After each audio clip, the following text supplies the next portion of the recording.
Chân nhớ cha lo bà hụt chê mà lo cái bia đau lệ nhà quê xâm trái lời chê chê quên cái bắt tóc đê lệ đừng sai chân chả là quên cái tóc cô ria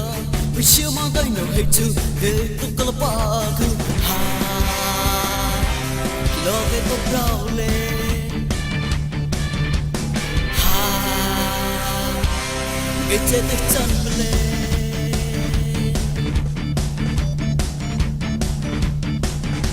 để ông bị trái nhiều chê chê quay kia cái quan là khá rong bắp bờ cá sê vì tao mong mơ hạt chân về mà ra tan chậm của một vì tao còn chùa anh phá cái ria cùng mừng quên chạy còn rồi nó tới hư lời ha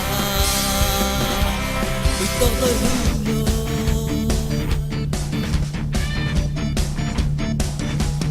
Would kill move from okay boy no more from the grave from boy by một chú thầm đã nó phải vào tay nào na Would kill move from okay boy no more from the grave from boy by một chú thầm đã nó phải vào tay nào na tay mẹ mua cả rong na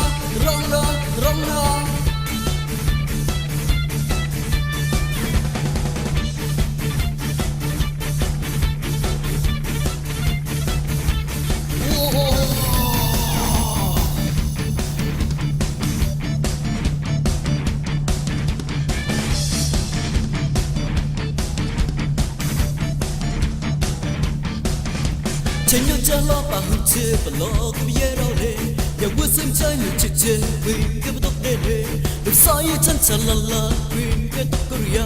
vì chiều mang tay nào hay chưa cái tóc cái là ba cứ ha lo cái tóc đau lệ ha cái chê tóc chân lệ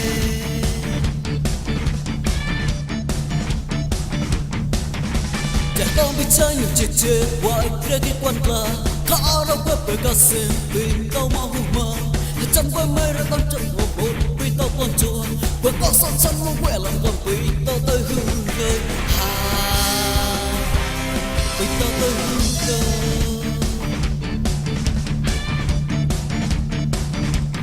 Would kill move from the okay boy no more from the grave from boy by một chú thầm đã nó phải vào tay nào na